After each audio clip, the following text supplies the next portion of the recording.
All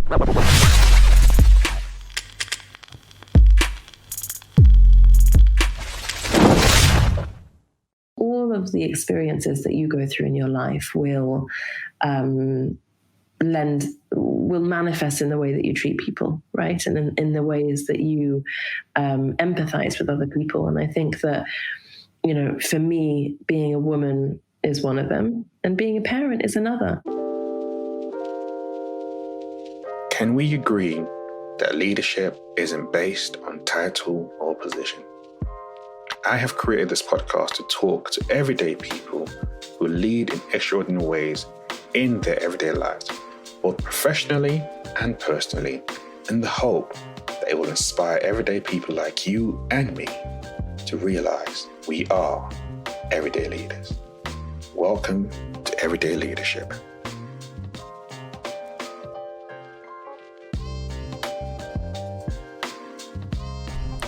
On today's episode of Everyday Leadership, I talked to Gaby Hersham, who is the CEO of Huckletree.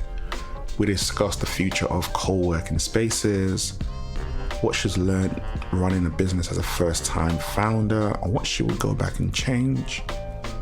We discussed leadership and what that means for her, how they've been able to create an inclusive and diverse, truly diverse working community at Huckletree,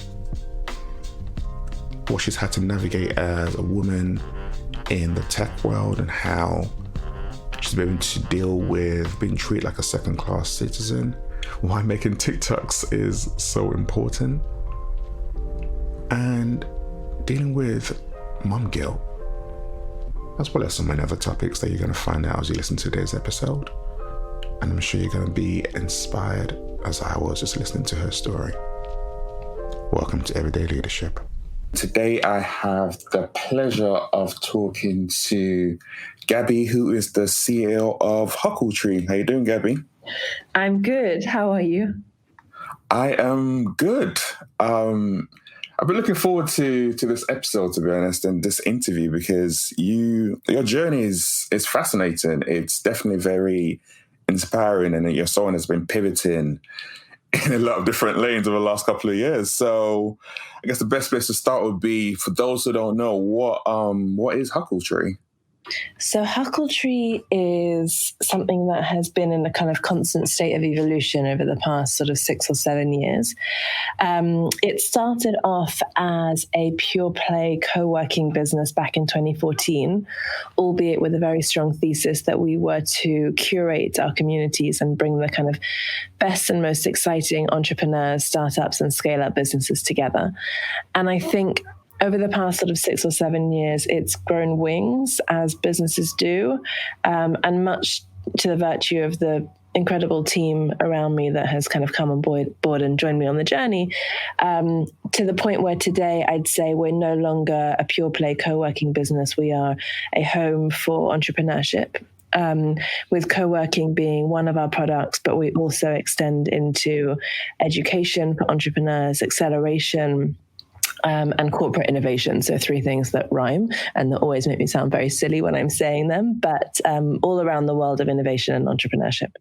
So in a post-COVID world where there's a lot of changes, especially around about office spaces, how has that impacted you and your business? Yeah, it's a really good question. I mean, obviously, we have seen, that lots of people and businesses, the first thing that they wanted to do when kind of COVID and lockdown happened was get rid of that office space line item on their P&L. And it's something that me and my team spent weeks, if not months, battling and fighting for, to kind of retain our members. But I think what we're seeing now actually is really interesting and exciting for us. It's that actually the bigger businesses now don't want to be tied into another 5 or 10 year lease.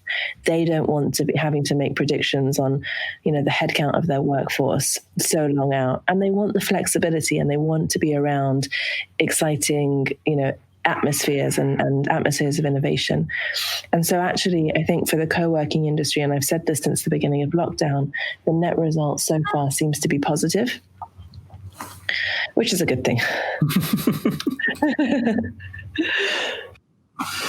Okay, that's quite good then. So if businesses are shifting away from their traditional 5 to 10 year leases, then you see as there's going to be an uptake more in the co-working spaces with people working remotely and just want to plug into places for 1 or 2 days a week.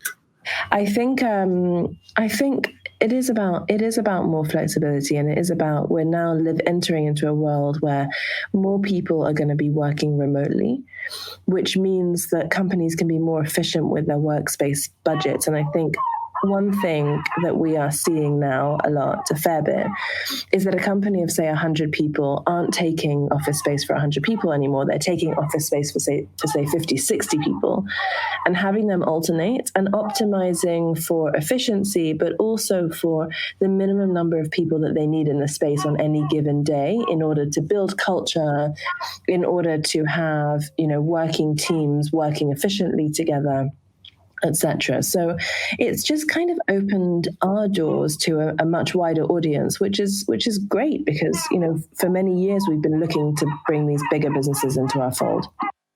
And just, guess tracking back a little bit with your journey, how did you end up in the tech world, in what you currently do right now?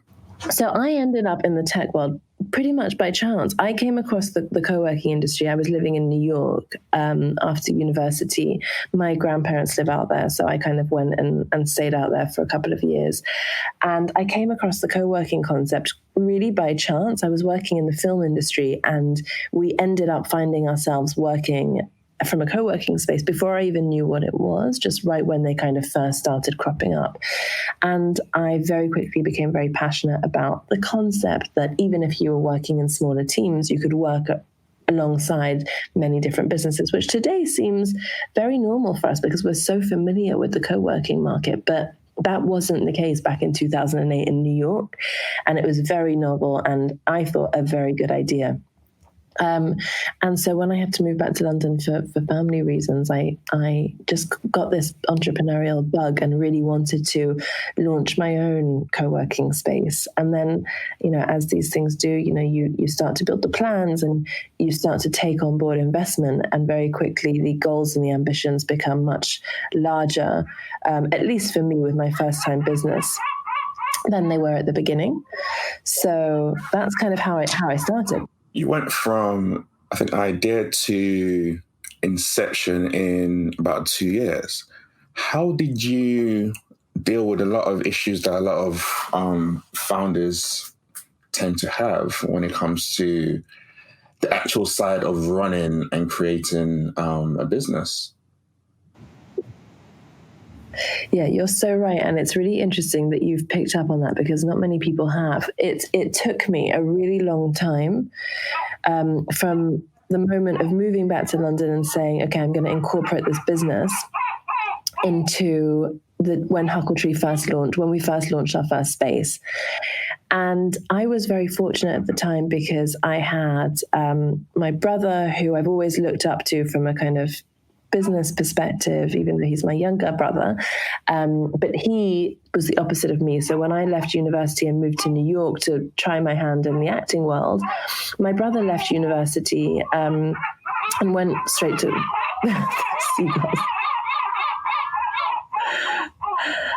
my brother left university and went straight to Goldman Sachs. And so he had a real understanding of the financial side of a business and kind of what I needed to do to move it forward, where I didn't. And I found myself very fortunate having him to kind of help me move the business forward. Likewise in my now husband, who was my boyfriend at the time. But without them, the 2 years would have taken me 4 years. And what I always say is if I knew now what I didn't know then, it would take me literally 2 months to do all of this, because I know now what it takes to get a business off the ground and what each next step looks like and what I need to go to investment meetings armed with and how to hold those investment meetings and how to run a fundraising process. I didn't know any of this back then. And actually, this realization of how little I knew at the beginning of my entrepreneurial journey has kind of propelled us at Huckletree to kind of put out a couple of entrepreneurial products that should help entrepreneurs get their business off the ground in a much faster time frame than I did. And in terms of, you just mentioned your boyfriend and now your husband. He runs a VC. Did you ever feel any pressure to make Huckletree a success when you had him based on what he did? Even if it was just a personal, ego-driven, I have to make this work because of who my partner is. Yes, and I think that feeling is something that I kind of go through on a daily basis. So having a husband who's a VC has been such a positive for me, in the sense of the way that he supported me throughout my journey, but in the sense of he obviously sees so many entrepreneurs on a daily basis. And so, yes, I'm being compared to them, and in a very overt way, whenever, and I think it's normal. And I think there are many people that understand that we're moving towards a world where mental health is very important. But case in hand, so we are, as I told you, we're in France. We kind of moved here where my husband is from towards the end of lockdown to work from here. And I decided whilst we were here to take my 2 weeks annual leave. And for me, annual leave, even though I'm the founder and the CEO of a business, means I really, really want to switch off my phone, and I really want to just enjoy the time with my family. And yes, if there are important calls or meetings, I'll be there. But 90% of my time, I just want to catch up, catch my breath, sleep in, spend time with my kids. And my husband, I guess his entrepreneurs don't often show that side of them to him, even if I hope for their sake, they are enjoying a balanced life as well. So yeah, I am. Being married to a VC is a definite positive for an entrepreneur, but equally, I think there has been this side of it for me of always being compared to the other entrepreneurs in his portfolio, for better or for worse. And how did you go about raising your Series A with you and Andrew, your co-founder? So it's a really funny story, actually. So I'd raised the seed round of 250K, and I'd used that to launch our first Huckletree, which was a kind of small first Huckletree. And then I kind of realized that if I was to grow Huckletree, I needed to bring a co-founder on board. So I met Andrew. I was introduced to Andrew actually through my husband. So again, there you go, a good positive of having a husband who's kind of in the ecosystem.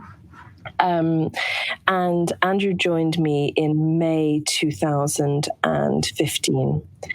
And in our first week as co-founders, we went to see a building that we were kind of offered by a development company that would become our second space.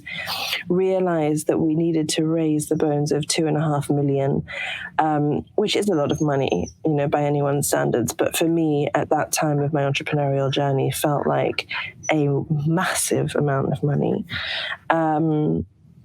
And, we kind of thought to ourselves, well, look, we need to raise $2.5 million. We don't have it in the bank. We had about 30K in the bank at that moment in time. But we have to kind of fake it till we make it, sign the building and go and raise the money. Because if we're not taking that, if we're not jumping at that opportunity, then definitely one of our competitors will be. And so we just winged it and we signed the building. We kind of made as if the finances were all good, and we backed our own ability to kind of go out and raise the money. And we did. We went out and we ran a process that took us from May to October. And I think, have always benefited from really having a strong relationship, being able to finish each other's sentences, complementing each other very well, and both sharing a very solid vision of how Huckletree is different in a very crowded industry and where we want to take it to. And so we went and we ran this process, and it wasn't easy, but we were introduced, the jigsaw pieces started falling into place, and the first investor that signed on, brought another investor with them, et cetera, et cetera. So that was our seed round. And, to say that felt like a huge challenge for me back then would be an understatement. And what's funny is also in the same week as signing that first building, Andrew and I took each other for coffee and both announced to each other that we were to have our first babies, as co-founders do. So our first children were born within a week of each other in January 2016. Wow. Yeah. How did you and Andrew develop that chemistry that you just talked about, and you've taken it to a whole different level, having kids, just having a week. And our second kids, by the way, who were born within 2 months of each other. We just, I think we got really lucky in being introduced to each other, because Andrew and I were very similar people to a certain extent, in that we are passionate, we're building a business that we're passionate about. We have a strong work ethic that matches each other's.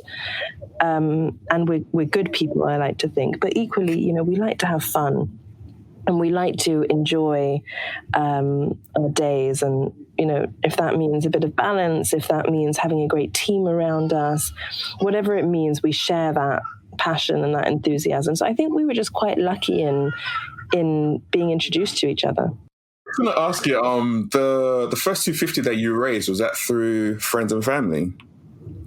So, no. Well, part of it was, I think, a really close. First of all, my father was really generous and gave me a bit of money in the beginning, pre the seed round, to just kind of develop the concept a little bit. That he said, okay, this will kind of convert into shares, when you raise your round.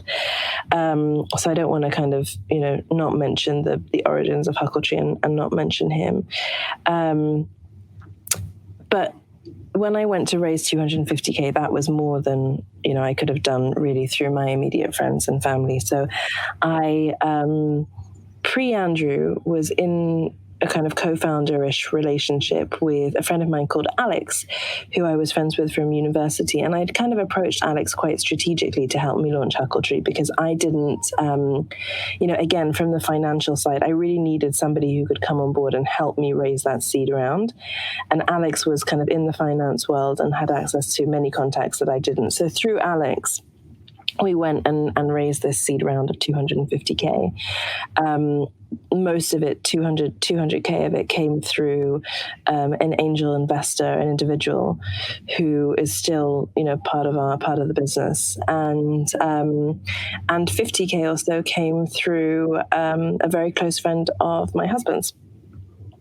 So I was quite fortunate to have, a couple of contacts that I could approach, and then I think did the right thing with bringing Alex on board to help me raise that round. And Alex kind of stayed involved in the business for, I'd say, probably 2 or 3 years. And, slowly, I think once Andrew joined and Alex wanted to focus on his own business, we kind of found a way to exit Alex in a way that made everyone feel good.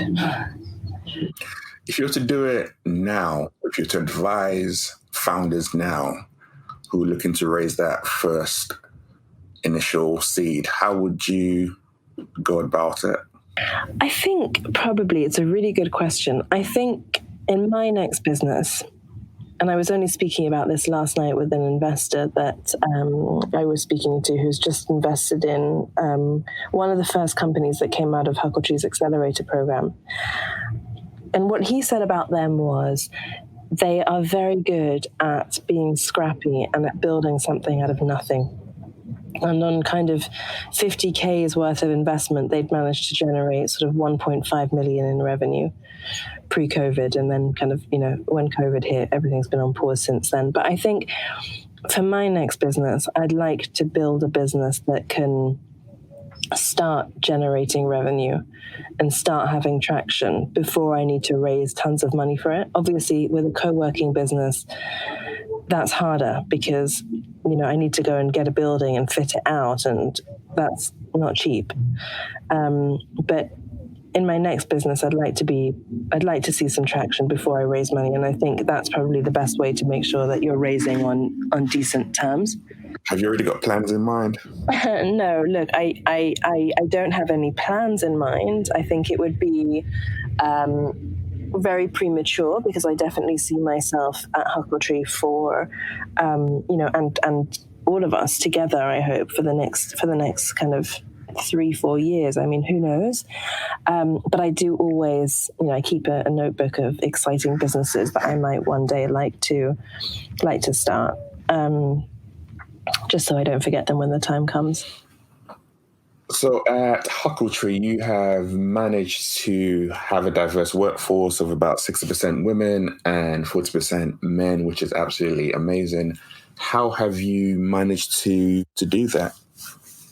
So I love that you're getting all of these stats. You're right, and I'm really passionate about that, and I'm really proud of that. We're kind of 70 odd people on the team. Is very diverse in terms of male to female, but also in terms of ethnicity, religion, sexuality, age, and socioeconomic backgrounds, and nationalities as well. And it's something that we're all very passionate about, and we're all, massive believers in that building a team that is representative of the world around us is the right thing to do and the right way to build a business. B, also leads to a better end product, and an end product that is reflective of many minds and many different points of view and perspectives. And I think that a lot of times entrepreneurs fall into the trap of saying, I can't build a diverse team because A, B, C, X, Y, Z. And I don't buy any of the excuses. I think that building for diversity is something that anyone can do, especially when you're fortunate enough to live in a city as multicultural as London is. There's really no excuse to not building a diverse team. And it's just something that we have done by virtue of making a point of it. So we have a whole strategy around it. But, one of the things is we won't close a recruitment process if we haven't seen one ethnically diverse candidate in the final round of that process. And I think when you look at it that way, and when you kind of put benchmarks in place, they serve as course correction. If you're going off course and you're not going to hit that, you have that benchmark in your mind and you veer back to it. And there are kind of other ways that I can talk to about how to build a recruitment process that enables you to meet as wide an array of candidates as you can. But ultimately, it doesn't have to be rocket science. And I think it just has to have the right minds behind it and have a group of people that are passionate about it, but that are adamant on it and on building a diverse team. And I think that if you have those things in place, you will be able to do so. And as the CEO of Huckletree, what does leadership mean to you? It's a good question. It's really interesting. I was reading an article the other day about the kind of top leadership traits from around the world, it wasn't a great sample size, but it was about 150 leaders interviewed from around the world, and what they felt their leadership traits were that kind of had helped them. I think there are probably a couple of things. I think the first thing is integrity. Leading with truthfulness, leading with integrity, leading by being a good person. And I think that has been something that has kind of guided me through the process and, helped me become the person that I am and the person that I am in business, is that it's not all for me about the bottom line and the profit of the business. Obviously, as the CEO, that's a really important factor. But for me, it's about leading a team of people with integrity and supporting them and being honest with them and bringing them into the process. So I think leading with integrity for me is the biggest trait that any leader should aspire to have. I think the second thing is being able to effectively communicate.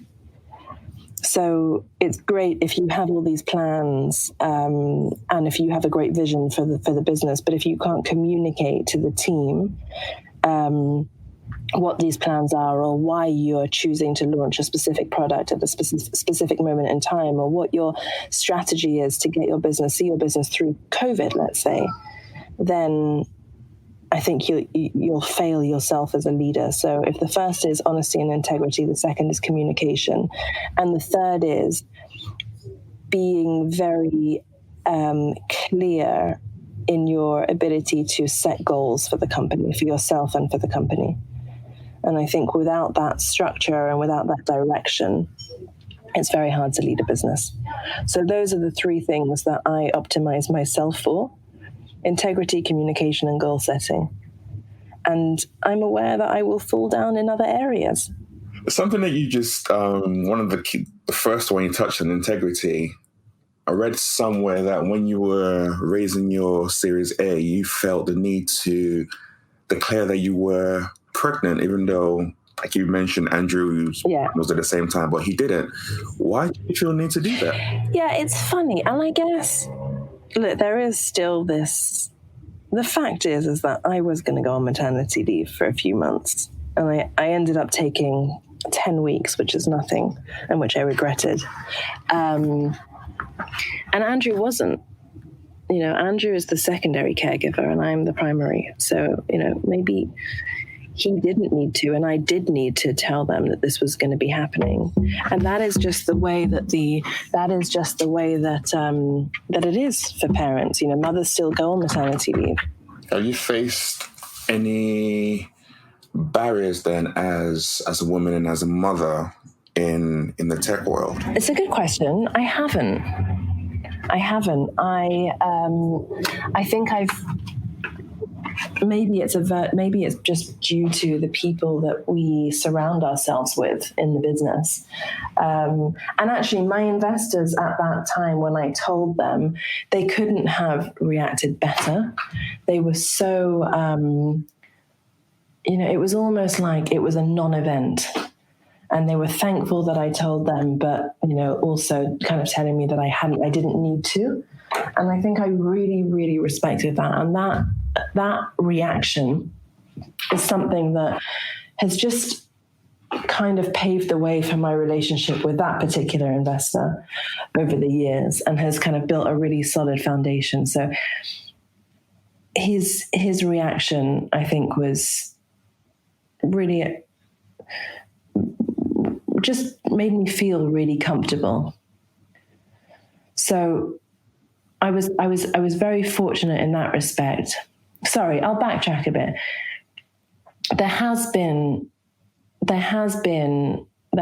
a few times where, as a woman, I have felt like the second-class citizen in the room.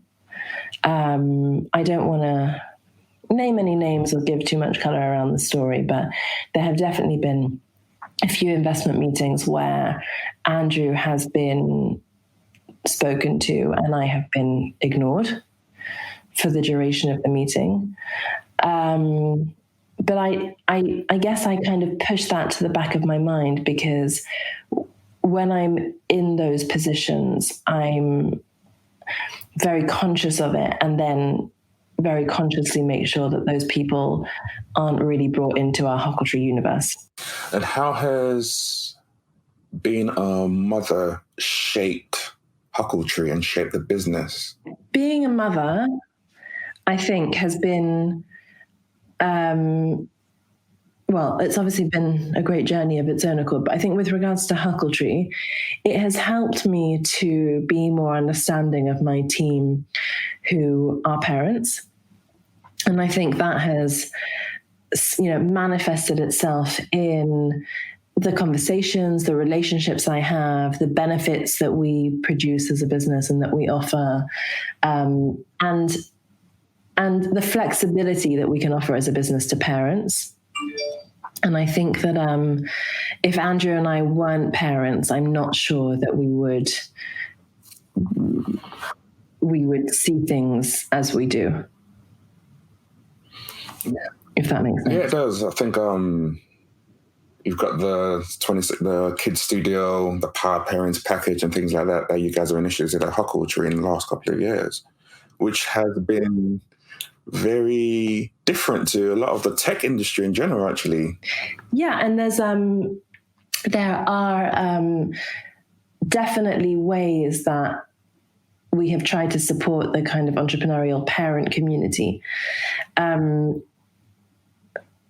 Definitely. But I think that I am probably prouder of the ways that we support our team members who are parents, because I think we've really done our best to kind of demonstrate that support. And I think it's probably felt throughout the company.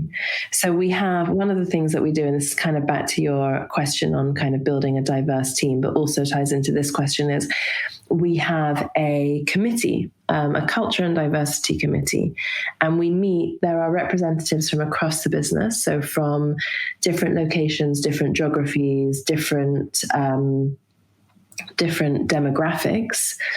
And we kind of meet, virtually for now, every 2 weeks. And we discuss all sorts of things across the business, from hiring to our D&I strategy to how we support parents, etc. And, we have probably half of the people on the committee are parents.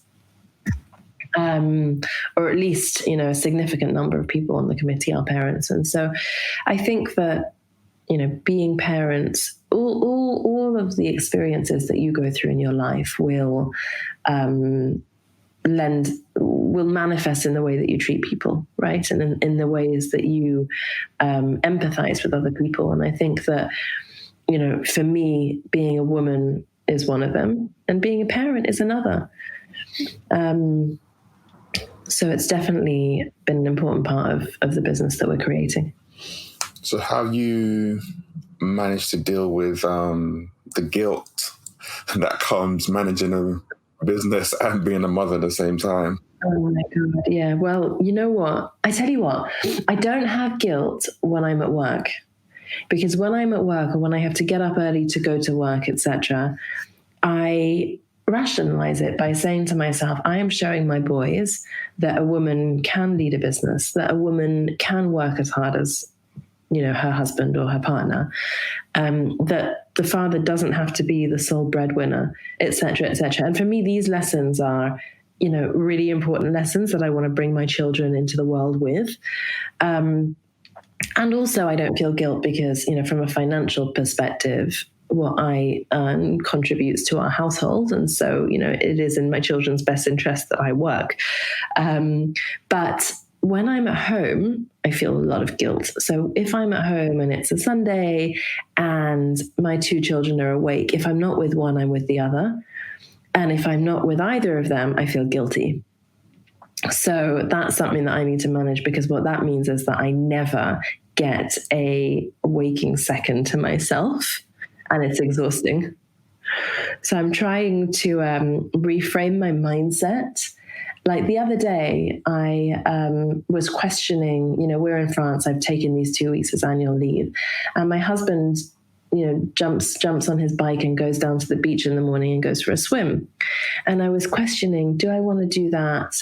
Do I take my older son with me, or should I stay home and be with the baby? What should I do? And I just caught myself doing something which I think is really good, and saying to myself, Gaby, what do you want to do right now? And so I did whatever it was at that time that I really wanted to do, that wasn't what I felt I should do, for the kids. And I'm trying to do more of that. That is so crucial, that point that you just made there. Obviously, I'm a man, so I can't 100% relate to that. But I know, having a conversation with my wife as well as other females, that's something that people talk about, that they don't have time. Mothers especially talk about they don't have time for themselves. And even that battle between the two kids and who she's spending time with and all that kind of takes that me time away. So as someone who leads a company, as someone who models integrity, how much time would you say is important for you to have for yourself? Well, I don't know. I mean, I think that I definitely, the evenings when the kids are in bed is like a kind of haven for me. And I really use that time wisely. And sometimes it's I'm going to do a bit of exercise. Sometimes it might be I'm going to try and go for a walk, or I'm going to watch a mindless TV show, whatever it might be. But I think that, I think part of it is I have young kids, and ultimately the majority of my free time is going to be spent with them, and I'm more than okay with that. But I think on any given day, if I don't have a solid hour to myself at some point during the day, then I kind of go to bed feeling a bit frazzled and feeling a bit exhausted mentally and physically. So it can be, an hour when I get home from work or when I finish work, and, if my husband is with the kids at that point, or it can be an hour at the end of the day. But I just remember also, lockdown was really counterproductive in this regard, because it just wouldn't stop. You'd be working, and I'm sure this was the same for, entrepreneurs, parents, non-entrepreneurs around the world, everyone. But those lines would be really blurred, and your kind of working hours would go on into the night. And I mean, for me, I would work all day, stop work to give the kids their bath and put them to bed and read my eldest his story. And then I'd get back on, and I used to run kind of founder, I still do, but just kind of paused for August, founder coaching groups. And I'd get back on to my Google Hangouts, at 8, 9 p.m. at night and run a kind of hour or 2 hours worth of founder coaching groups. And I actually don't enjoy the days where I can't catch my breath and just lie on my bed if I want to with my feet up for half an hour, and mindlessly check my phone. So actually I made a joke of it to my husband last night. I started making a TikTok video last night, and my husband was like, "Oh, not again. I just don't want to hear any more of those TikTok songs." And I looked at him with full honesty. I looked him square in the eye and I said, "Antoine, I don't want it to be the end of my annual leave and for me to regret that I didn't spend enough time making TikToks." And honestly, that is it. Like, in my free time, I just want to do mindless things and have a bit of fun. That's really good advice. He didn't get it. Would you say that you were destined to be an entrepreneur? I find it really interesting that your dad's into property. Yeah. Your grandpa was into property, and so was your mum. Yeah. Yeah. And you're now in that space as well. Yeah. I don't know, to be honest, if I was destined to be an entrepreneur. I think going into the property world was obviously a world that I felt comfortable in and felt that I could kind of figure it out in those early moments because I'd kind of grown up with it around me. And that gave me that confidence to kind of say, okay, I can do this. I can launch a co-working business. And I'm very aware of that, what's the word? Advantage that I had in that respect. But I don't know if I was, destined to be an entrepreneur. I think I could have equally, I just love being around lots of people. So for me at Huckletree in the early days, that was, being around lots of people in the workspaces, even though in the very early days, it was me and one other person. I'd have all these amazing people around us in our first workspace. Now it's, especially during lockdown, we obviously haven't been into the spaces that much, but I've built this incredible community in our team. And having, the various people that work with me at Huckletree around me really motivates me. And there's nothing that I love more than days where it's back to back with internal meetings and brainstorming sessions, and I feel like everything is just working as it should. But I think I could have been equally as happy working for a larger organization. I think I could have found some happiness in that. And I often say after Huckletree, what do I want to do? And one of the things that surfaces to mind is, I don't know, but I'd quite like to work for Google. It's random.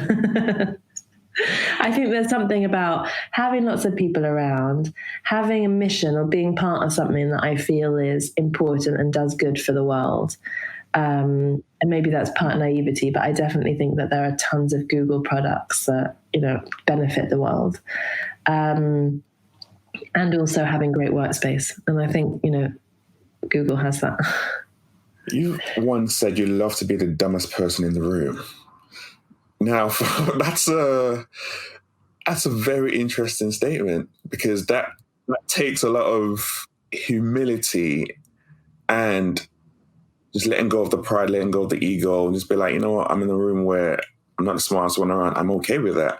But how has that helped you as a person grow to having that kind of ethic and that approach to being around people? Well, I think that, from a team building perspective, that mindset has enabled us to bring people on who are experts in their domain and who we can learn a lot from.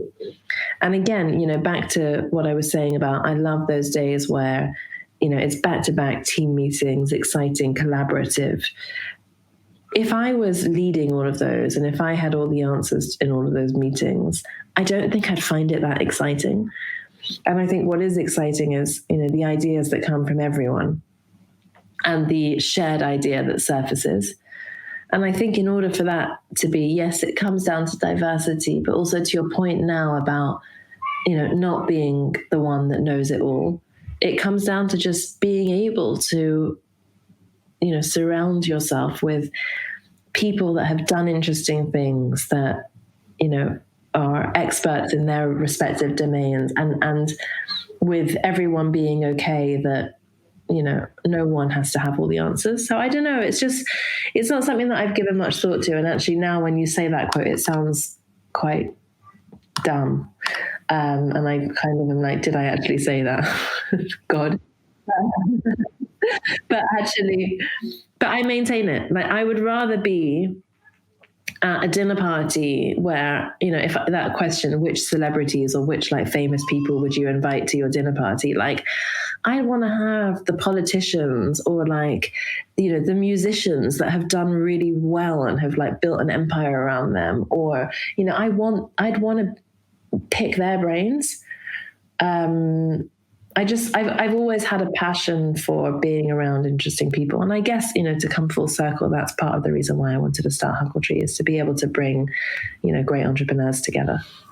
I think what I love that statement is, I think that's one of the keys of being a great leader, is just to be like, I don't need to be the smartest person in the room. My role is to bring all the right people into the room and maybe ultimately make the right decision, but based on the people around me. And that's why I love that statement, because in a world where people is all about power and look at me and I'm the decision maker and everything I say goes, you're actually saying, no, I'm going to bring the right people around me, and that's how I'm going to make a great decision. And that's why I love that statement. It's a very, very powerful statement, which if a lot of leaders had that same mindset, which is the growth mindset, I think a lot of cultures would be very, very different. Yeah, I love that. You've summed it up way better than I did. Thanks. I'll use that line next time. But yeah, you're right. And I really feel that, most of the time my role as CEO isn't about, thinking or claiming that I know it all. It's about a lot of diplomacy, a lot of interpretation, and a lot of facilitation.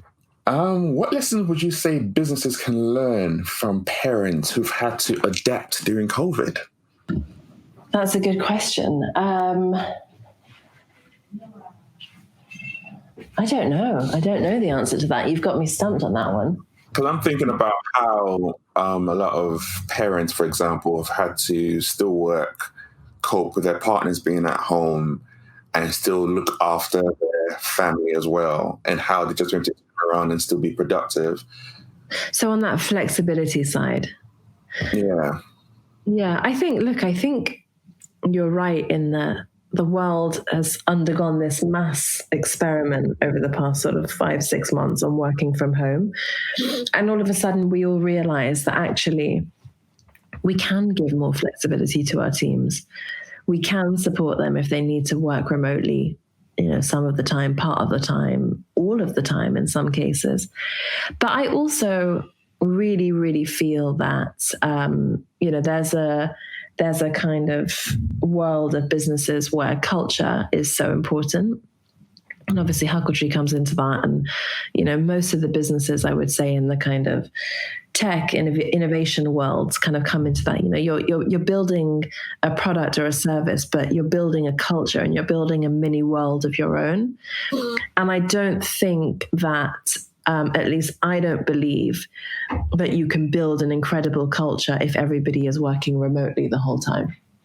So I think flexibility is good, but you equally need to be able to bring people together as well. So true. So we're going to come to the end shortly, but before we do, I'm going to ask you a couple of quick fire questions. Yay, okay. So you are self-proclaimed adrenaline junkie. Yes. What are your top 3 adrenaline activities? Oh, so funny that you asked this. So yesterday, my husband took me on a scooter, and it reminded me of the time where a friend of mine brought me from upstate New York back to the city on the back of his motorbike. I think being on the back of a motorbike or a scooter, for me, just feels free, and I love it. And I think it's one of the one of the things that I love the most in the world is just listening to music on the back of a motorbike. Random, but true. So that's the first one. The second one, I don't think I'd ever do it again, but I loved when I jumped out of a plane. Yeah, that was really, really fun. But it was kind of okay, tick the box, I've done that. I don't need to ever do it again. My boyfriend at the time obviously thought completely different because he's gone and jumped out of a plane like hundreds of times since we did it together for the first time and actually got his license to do it alone. But for me, it was just nope, done that. Don't need to do it again. But it was really fun. And my third one, I always have a great memory of. I used to travel a bit when I was younger, and obviously in the pre-COVID world. And one of the places that I found myself going to quite a lot was Venezuela. And in Venezuela, there was this. We had a friend, a man called Israel, and Israel used to take us on these walks along the beach and up kind of cliffs. And I remember the first time he took us to a cliff edge where people were kind of jumping in, and it must have been 30 meters feels like a lot, 20 meters probably. And he kind of looked at us, and we were like 5 or 6 of us, and everybody kind of looked at each other, and I just took my flip-flops off calmly, walked to the edge and just jumped straight in. And it's those things. Those are the kind of things that I love doing. And I just generally love being in nature. I love, going on hikes, swimming in the sea. And I think for me, it's because I do find it quite scary. Like I do find it quite scary being in the sea. But when I push myself and I get out of my comfort zone and I do it, I feel good about it. And especially now because I've got, my eldest is 4.5 and I don't want him to grow up with the fears that I have. And so I try to kind of, just grapple with them and pretend I'm not afraid of anything so that he does them. So I guess I've led myself down a path where I now realize that I do all these things because I'm scared and because I want to push myself out of my comfort zone. Love that. What is the biggest life lesson you've learned so far? That people are inherently good and that you should trust them until proven otherwise. And I think a lot of people think the other way. It's like, I'm not going to trust you until you show me that I can. But actually, I don't go into relationships like that. And when I meet people, I think that, they're good people. What does success mean to you? A feeling of fulfillment is what it means to me. And that's pretty much, I think that means, you can be fulfilled without having all the money in the world. You can be fulfilled without having created, a huge organization around you. But I think that when I feel successful, I feel fulfilled. And that's how I judge that I feel that I've achieved something in my work life. And as a parent, what would you say, how would you say that's helped you the most with the way you approach life and work? Being cutthroat with my time. I think when you're a parent, you realize that, like we were saying earlier, your workday needs to be super efficient because you can't stick around at the end of the day, and you need to go home and you need to put your children in bed. So being a parent has helped me become more efficient with my time and more cutthroat. Mm-hmm. And last but not least, what would you want your legacy to be? That's a really, really good question. I think I would want people to say that I did something that was beneficial to the world around me. And that's probably the thread that will take me through my life. And I love the concept of having many lives within one life. So today I'm an entrepreneur, but maybe in 5 years' time, I won't be an entrepreneur anymore. Maybe I'll want to do something completely different. But I think that the thread that I would like to see me through my life is that I was doing positive things that help the people around me. And you are certainly doing that. I think if people are not aware, there's a number of different initiatives that you are currently engaged in around changing the space around funding when it comes to women, when it comes to ethnicity, things like the fair funding project that you've been involved with. So you're definitely pushing, and as a company, Huckletree, definitely pushing that for change in that industry. So you're doing amazing work and you're definitely on that path already. And it's really, really good to see people who are not just talking about it, but actually doing it as well. So it's really good. Thank you so much. I agree. It has been a pleasure talking to you this morning while battling the elements. Like you say, seagulls, a wasp attack, my dog, kids, battling with the iPad. I mean, you didn't even see half of it, but thank you for putting up with all of it. This perfectly captures the reality of working from home during the pandemic. I absolutely love it, and I'm sure people can definitely relate to it. Don't forget, I have show notes on my website, everydayleadership.buzzsprout.com, so check that out. And if you enjoyed today's episode, make sure you subscribe and tell someone else. Appreciate your support. I'll see you next time. This is Everyday Leadership.